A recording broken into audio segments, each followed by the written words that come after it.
Hello viewers, welcome to my YouTube channel learn with Joy. তো আজকের ভিডিওতে আমি তোমাদের সঙ্গে ক্লাস 7 সেকেন্ড ইউনিট 2025 সালের ইতিহাসের মোস্ট ইম্পর্টেন্ট যে প্রশ্নগুলো আছে যেগুলো তোমাদের পরীক্ষায় আসতে পারে সেই প্রশ্নগুলো নিয়ে আলোচনা করব। তো অবশ্যই তোমরা ভিডিওটি শেষ পর্যন্ত দেখবে। খুব কম সংখ্যক প্রশ্নই আমি এই ভিডিওতে দিয়েছি, কারণ অনেকে আমাকে বলছিল যে স্যার পরীক্ষার আর 1-2 দিন বাকি আছে, তেমন পড়া হয়নি ইতিহাসটা, তো আমাদের কিছু প্রশ্ন দেন যাতে আমরা 1-2 দিনে পড়েই একটু ভালো নাম্বার বা পাসটা করতে পারি। তো তাদের জন্যই এই ভিডিওটা বানাচ্ছি। খুব কম প্রশ্নই দিয়েছি, যেগুলো খুব ইম্পর্টেন্ট, পরীক্ষায় বারবার আসে তেমন প্রশ্নই দিয়েছি। তো অবশ্যই এই প্রশ্নগুলো তোমরা ভালো করে পড়বে, যারা ভালো পড়াশোনা করেছো তারাও পড়বে, কারণ এখান থেকে পরীক্ষায় আসার সম্ভাবনা অনেক বেশি। আর যাদের এখন ইউটিউব চ্যানেল সাবস্ক্রাইব করনি তারা অবশ্যই সাবস্ক্রাইব করবে, কারণ আমি তোমাদের জন্য এমন সাজেশন কিন্তু নিয়েই আসি। তো প্রশ্নগুলো আমরা প্রথমে দেখে নিই। প্রশ্নমান 2, প্রথমে হচ্ছে পাট্টা ও কবুলিয়ত কি ইম্পর্টেন্ট। 2 হচ্ছে বাণিজ্যিক চাষ ও হুন্ডি কি।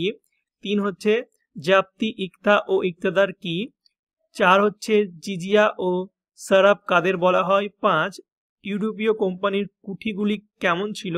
দাগ ও হুলিয়া বলতে কি বোঝো। 12 ভুইয়া কাদের বলা হয়। 8 হচ্ছে খানুয়ার যুদ্ধ কোন ধর্মীয় যুদ্ধ ছিল না, কেন ধর্মীয় যুদ্ধ ছিল না। 9 সিজদা ও পাইবস বলতে কি বোঝো। 10 হচ্ছে সুরাট ও মুসলিপট্টনম কেন বিখ্যাত। তো 2 নম্বরে দেখো 12টা টোটাল প্রশ্ন দিয়েছি। উজবেক কারা। দিল্লির কোন অঞ্চলকে চাঁদনি চক বলা হয়। তো 2 নম্বরে খুব কম 12টা প্রশ্ন দিয়েছি, তোমরা একবারে পড়ে নেবে কটা। এবার 3 নম্বরের প্রশ্ন দেখো। টিকা জায়গিরদারি ব্যবস্থা, লালকেল্লা, ইকতা ব্যবস্থা খুব ইম্পর্টেন্ট। তুরস্ক দণ্ড, ঘরঘরার যুদ্ধ ইম্পর্টেন্ট। বণিক দাক্ষিণাত্য হতো। আর হচ্ছে বন্দেগান ই চিহলগানি আর সুলতান রাজিয়া। এই কটা টিকা তোমরা পড়বে। আকবরের রাজপুত নীতির বিশেষত্ব ইম্পর্টেন্ট। তারপরে আলাউদ্দিন খলজির বাজার নিয়ন্ত্রণ ব্যবস্থা।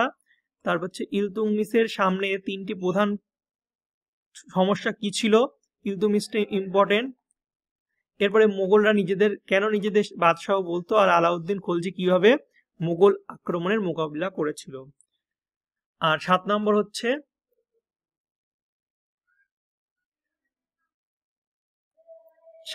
হচ্ছে দিল্লি শহরের প্রধান সমস্যা কি ছিল, কিভাবে তারা সমাধান চেষ্টা করা হয়েছিল। তো 3 নম্বরে 7টা প্রশ্ন দিয়েছি এবং 5 নম্বরে জাস্ট 4টে প্রশ্ন তোমরা পড়বে। এর মধ্যে কমন পাবে শের শাহের শাসন সংস্কারগুলি আলোচনা করো, মোহাম্মদ বিন তুগলকের সংস্কারগুলি পর্যালোচনা করো, আর আলাউদ্দিন খলজি কেন মূল্য নিয়ন্ত্রণ ব্যবস্থা প্রবর্তন করেন। আর হচ্ছে 4 মধ্যযুগের ভারতের দেশের ভেতরে বাণিজ্য ধরনগুলি কেমন ছিল লেখো। তো মোটামুটি এই 5টা তোমরা পড়লে এর মধ্যে তোমরা কমন পেয়ে যাবে। তো যারা একদম পড়াশোনা করনি তারা অবশ্যই এই প্রশ্নগুলো ভালো করে পড়ো। খুব কম প্রশ্ন দিয়েছি, 2 নম্বরে 12টা, 3 নম্বরে 7টা এবং 5 নম্বরে মাত্র 4টে। আশা করছি তোমরা এগুলো পড়লে একটা ভালো নাম্বার পাবে এবং পাসও করে যাবে। ওকে, তো ভিডিওটি ভালো লাগলে অবশ্যই লাইক কমেন্ট শেয়ার করবে। চ্যানেল নতুন হলে চ্যানেলটি সাবস্ক্রাইব করবে। আর যারা এখন আমার হোয়াটসঅ্যাপ আর টেলিগ্রাম চ্যানেলে যুক্ত হওনি, যুক্ত হয়ে যাবে। নাম হচ্ছে লার্ন উইথ জয়। আর ডিসক্রিপশন বক্সে এর লিঙ্ক সব দেওয়াই আছে, ঠিক আছে। এখানে তোমরা সব যাবতীয় পিডিএফ সবকিছু পেয়েই যাবে।